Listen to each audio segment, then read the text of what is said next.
ఎంత దారుణమైన సిచ్యువేషన్ అంటే గాంధీ హాస్పిటల్కి వెళ్ళాడు చిన్నప్పటి నుండి.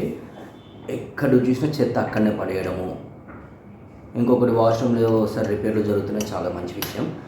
బయటకు వచ్చి చూస్తే అది ఈ లేడీస్కి సంబంధించింది, అంటే ప్రెగ్నెన్సీ లేడీస్కి సంబంధించింది. అక్కడ ఒక సపరేట్ బిల్డింగ్, కొత్త బిల్డింగ్లో బాగా కన్స్ట్రక్షన్ చేస్తే లోపల చాలా బాగుంది నీట్గా. కానీ బయట బిల్డింగ్ చుట్టుపక్కల ఎంతో దారుణమైన సిచ్యువేషన్ అంటే చూడండి, మీకు వీడియో కనపడుతుంటే మధ్య ప్లే అవుతూ ఉంటుంది. Water, drainage. తర్వాత నేను వీడియో చూసి కళ్ళాడవి చేసి, అంటే వీడియో చూసుకుంటూ వచ్చేకల్లా ఒక వ్యక్తి వచ్చి దాన్ని సాఫ్ చేస్తూ ఉన్నాడు. అంటే కొద్దిగా, అంటే అది కూడా హాస్పిటల్ పర్సన్ అతనే అనుకుంటా. రాడ్ పెట్టి అలగించి క్లాత్ అది తీసేయడం చేస్తున్నాడు.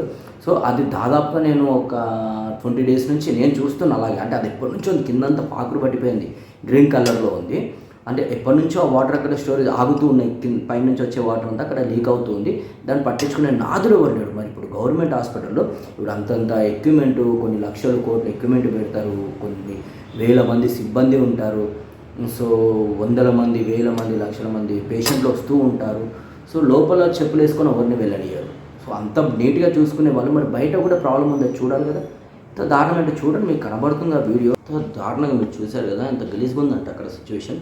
మరి ఇంత నీట్నెస్, ఇన్ని లక్షల కోట్లు ఖర్చు పెట్టే ప్రభుత్వం ఏదైనా సరే, ఇది కానీ అది కానీ, నేను ప్రభుత్వాలని అంటున్నా, అది క్లీన్ చేయొచ్చు కదండి. చిన్న పని అది. జిహెచ్ఎంసీ వాళ్ళు చెప్పినా వాళ్ళు వచ్చి చేస్తారు, ప్రైవేట్గా చెప్పినా వాళ్ళు వచ్చి చేస్తారు. ఒక పైప్ ఏదో వేసి అది క్లీన్ చేస్తే ఒక 10-15 నిమిషాల పని. దానికి కొన్ని రోజుల నుంచి అలాగే ఉంది, పేషెంట్లకు ఇబ్బంది. చాలా బాధాకరంగా ఉంది అది చూస్తే మాత్రం. నాకే గలీజ్గా అనిపించింది.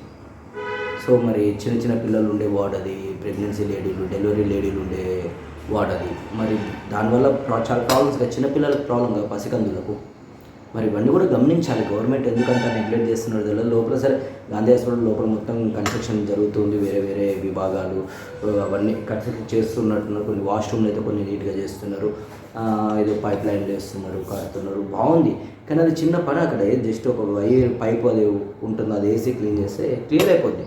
దానికోసం కొన్ని రోజులు తరబడింది. దాదాపు నేనే ఒక 20 రోజుల నుంచి చూస్తున్నాను అది. అలా అంటే ఎప్పటి నుంచో కిందంతా వాటర్లో మొత్తం పాకులు పట్టింది. అంటే ఎప్పటి నుంచో వాటర్ స్టోరేజ్ ఆడ అవుతుంది. మరి ఎందుకు గవర్నమెంట్ పట్టించుకోవట్లా, సూపరింటెండెంట్ ఏం చేస్తున్నారు, ఏంది అనేది లక్షల జీతాలు ఉంటాయి. ఒక్కసారి జిహెచ్ఎంసీలో కంప్లైంట్ చేస్తే వాళ్ళు ఎంబట్టిన వాళ్ళకి సంబంధించిన వాళ్ళు, గవర్నమెంట్కి సంబంధించిన వాళ్ళు క్షణాలలో లేదంటే గంటల వ్యవధిలో వచ్చి క్లీన్ చేస్తారు. మరి ఎందుకంత లైట్ తీసుకుంటారు తర్వాత దానివల్ల మాత్రం చాలామందికి చాలా ఇబ్బంది కలుగుతున్నాడు. స్మెల్, దరిద్రమైన స్మెల్ ఒకటి. లోపలికి మాత్రం చెప్పులు వేసుకోవద్దు పేషెంట్. వాళ్ళు వేసుకోవచ్చు, అన్ని తిరిగి వచ్చేవాడు, మీరు తిరిగి వాళ్ళు లోపలికి వెళ్ళొచ్చు అని. పేషెంట్ చెప్పులు వేసుకోవద్దు, అక్కడ కూర్చోవద్దు. విచిత్రం ఏంటంటే చైర్లు 6th floor అనుకోండి, చైర్ల మీద పేషెంట్లు కూర్చొని ఇస్తలేరు.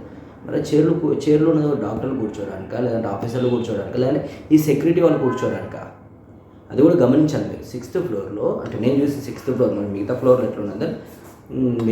ఎట్లా నాకు తెలియదు. కానీ 6th floorలో పేషెంట్లు కూర్చొనియట్లేరు చైర్ల మీద. ఎవరి కోసం అది మరి చైర్లు? పేషెంట్లు ఇబ్బందులతో వస్తారు కదా. సరే వీళ్ళు పేషెంట్లు కూడా చాలా చికాకు తెప్పిస్తారు, వారికి సెక్యూరిటీ వాళ్ళకి చాలా ఇబ్బంది పెడతారు, వాస్తవమైన విషయం. కానీ ఇబ్బందిగా ఉన్న పేషెంట్లు కూడా కూర్చొనివ్వాలి కదా. ఎవరు చూసా ఒక సెక్యూరిటీ ఆమె లేపేస్తుంది, ఆమె కూర్చొనివ్వకుండా. ఇది ఎక్కడ దారుణం? నాకు విచిత్రంగా అనిపించింది. Okay, thank you, bye.